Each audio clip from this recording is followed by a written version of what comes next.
सीता का पड़ोसी कुछ गांव वालों को लेकर आता है और वो लोग पटरियों की ओर चल पड़ते हैं, पर वहां चारों ओर अंधेरा होता है।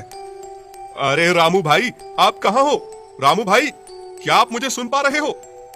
तभी रामू की आवाज कहीं से आती है। अरे भाइयों, मैं यही हूँ, मेरी मदद करो। ये तो रामू भैया की आवाज है और ये आवाज सामने से आ रही है। चलो भाइयों। फिर सारे दौड़ते हुए रामू की आवाज का पीछा करने लगते हैं।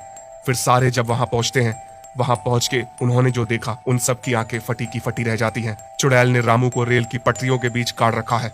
रामू का बस सर बाहर होता है और बाकी का शरीर जमीन के अंदर धंसा होता है। अरे भाइयों, जल्दी से मुझे बाहर निकालो। उस चुड़ैल ने मुझे अंदर गाड़ रखा है। जल्दी निकालो मुझे यहाँ से। वो चुड़ैल यहीं आसपास ही है और अगर कोई ट्रेन आ गई तो मैं नहीं बचूंगा। फिर गांव वाले रामू का सर पकड़कर बाहर खींचने लगते हैं, पर रामू को दर्द होने लगता है और कहता है, आ माँ, अरे निकम्मो, क्या कर रहे हो? मेरा सर धड़ से अलग करके मानोगे क्या? तभी बहुत ही डरावनी आवाजें आने लगती हैं, कभी रोने की, कभी हंसने की।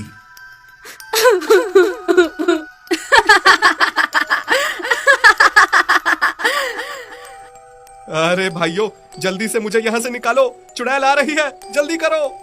तभी वो चुड़ैल वहां पर पहुंचती है। चुड़ैल को अपने सामने देखकर सबकी हालत खराब हो जाती है। अरे ये तो वही चुड़ैल है, जल्दी से हम यहाँ से निकल जाते हैं, नहीं तो ये हम सब में से किसी को भी नहीं छोड़ेगी। अरे तुम सब मुझे छोड़ के कहाँ जा रहे हो? मुझे यहाँ से निकालो। नहीं, मैं आपको छोड़ के कहीं नहीं जाऊंगी। तभी थोड़ी देर में ट्रेन के सायरन की आवाज सुनाई देती है। अम्मा, ये तो ट्रेन के सायरन की आवाज है। अब तो मैं गया, मैं नहीं बचूंगा। भाइयों, जल्दी मुझे यहाँ से निकालो। जैसे ही गांव वाले रामू को बचाने आते हैं तो चुड़ैल सामने आ जाती है।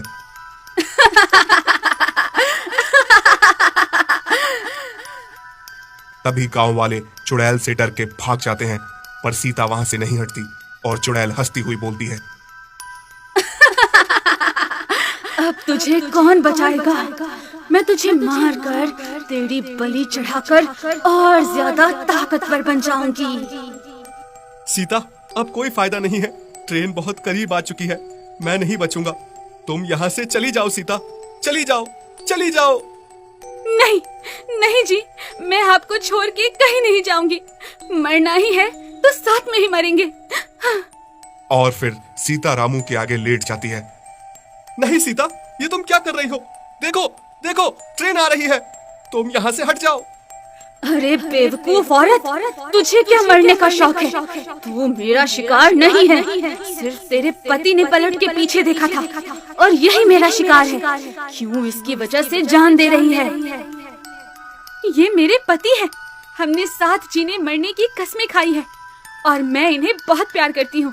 इनके बिना मुझे भी नहीं जीना। तभी ट्रेन और भी पास आ जाती है।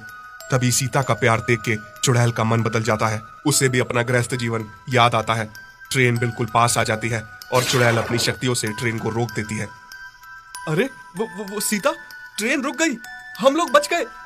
तुम लोग जा सकते हो, मैं तुम्हारा प्यार देख के तुम्हें नहीं मार सकती। किसी प्यार करने वाले जोड़े को अलग नहीं कर सकती, जैसे हमें अलग किया था। किसने अलग किया था आपको? क्या हुआ था तुम्हारे साथ? मैं और मेरे पति भी एक दूसरे से बहुत प्यार करते थे। हम दोनों ट्रेन से दिल्ली अपने घर जा रहे थे। तभी कुछ बदमाशों ने चंद पैसों और जेवर के लिए हमें मार दिया, चलती ट्रेन से बाहर फेंक दिया, जिस वजह से मेरी आत्मा को शांति नहीं मिली है। मेरी लाश